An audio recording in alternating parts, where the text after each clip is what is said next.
Bonjour à tous. Alors aujourd'hui nous sommes le week-end pascal 2020. Vous voyez, c'est le printemps, là il y a les cerisiers qui sont en fleurs, les pissenlits, c'est super beau, il y a du jaune. Le jaune c'est super. Alors je me présente d'abord, je suis berger.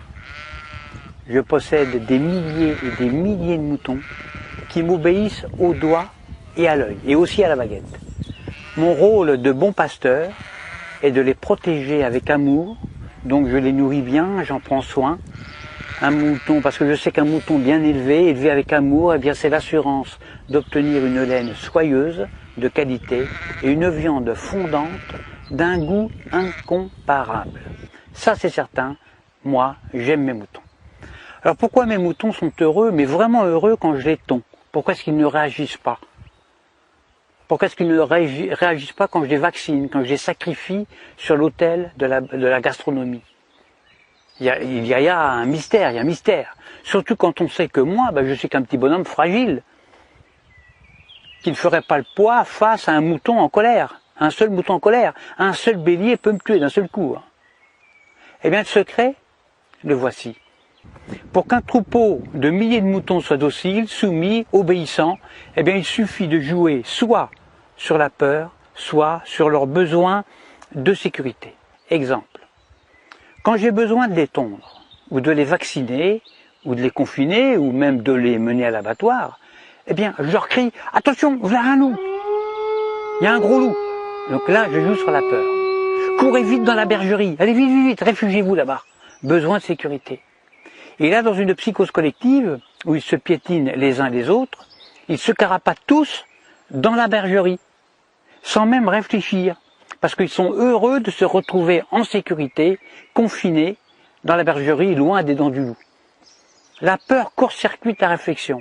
Elle fait exploser leurs neurones. Alors déjà, qu'un mouton, il n'y en a pas beaucoup. Alors pendant que leur attention est dirigée vers le loup, eh bien moi, tranquillement, je les tonds, je les vaccine, je leur tatoue le gigot, je puce les rebelles, je castre les chefs, bien sûr, en leur injectant des médicaments, etc., etc. Et quand j'ai fini mon travail, eh bien, je les relâche tout doucement par petits groupes. Alors c'est vrai qu'ils se sont fait tondre, ça ils s'en rendent compte, ils le voient, mais ils sont heureux d'avoir échappé au gros loup. Ils sont tondus, mais encore vivants, donc contents, heureux. Je les fais alors bêler tous en chœur à la tombée de la nuit et je leur demande de m'applaudir à 20h au moment du journal télévisé qui leur raconte qu'ils ont échappé vraiment à un grand danger. Alors bien sûr, sur le nombre, il y a toujours quelques rebelles, des moutons noirs, qui sont des moutons plus intelligents que les autres, qui comprennent, ils ont pigé mon stratagème. Alors ils essayent, ils tentent désespérément d'expliquer à leurs frères moutons, à leurs congénères, que si le loup en croque 2 ou 3 seulement, le berger, lui, est beaucoup plus dangereux, puisqu'ils finiront tous sur une table en méchoui, ou sur la table pascale. Alors il faut les gérer, ces moutons noirs, qui ne veulent pas rentrer dans la bergerie, parce que ce sont des rebelles, ce sont des esprits libres. Alors à ceux-là, soit je leur montre mon bâton, soit je les fais mordre par mon chien. Or le mieux c'est d'égorger un seul mouton noir devant les autres. Alors ça c'est super efficace ça. Pour un seul de sacrifier, j'en terrorise des milliers qui deviennent mais alors doux comme des agneaux. J'en tue un et j'en soumets des milliers. C'est comme ça qu'on étouffe la moindre velléité de révolte. Alors il y a de nombreux hommes politiques qui viennent me demander de les coacher. Alors que moi je ne suis qu'un simple berger, je suis qu'un pauvre berger, mais s'ils me le demandent, c'est justement parce que on peut utiliser ces méthodes, les méthodes de berger, chez des humains. En effet, la différence entre le comportement des moutons et celui des humains, eh bien c'est que justement il n'y a aucune différence. C'est ça le secret. Le secret est là, il n'est pas ailleurs. Donc, quand on veut faire passer une loi impopulaire, qui ne fait pas plaisir, eh bien on le fait pendant que la population a peur. Par exemple, on parle de crise climatique, de crise de la dette, de crise financière, de tempête, de canicule, de terrorisme, de crise sanitaire, etc., etc.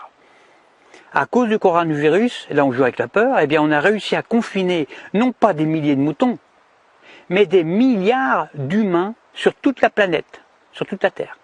Des humains, confinés comme des animaux. Des humains déshumanisés. Et le pire, le plus révoltant, le plus dramatique, c'est que les chefs rebelles ferment leur gueule. Les grands chefs, ils acceptent aussi leur confinement.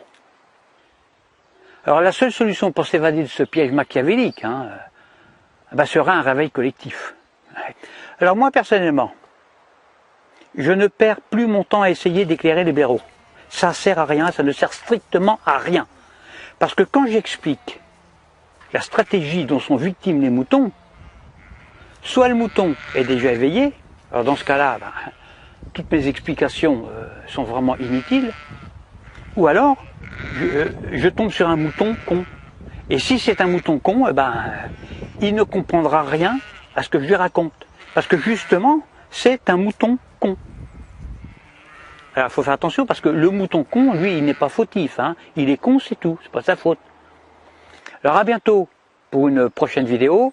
Pensez à vous abonner, à diffuser la vidéo parce que je me présente aux prochaines élections présidentielles et puis j'ai besoin de beaucoup d'électeurs. Et je dis, vive moi, votre futur président dictateur. Faites le bon choix, votez pour moi. À bientôt. España no va a tener, como mucho, más allá de algún caso diagnosticado. ¿Qué le diría usted a una mujer que está dudando en ir o no a la manifestación del 8 de marzo? ¿Qué le diría? Que le va la vida, que le va su vida. Y el motivo es el miedo. No hay una razón médico-sanitaria. Y que no hay ninguna razón de salud pública que aconseje tomar ninguna medida o que impida la celebración de eventos de este tipo.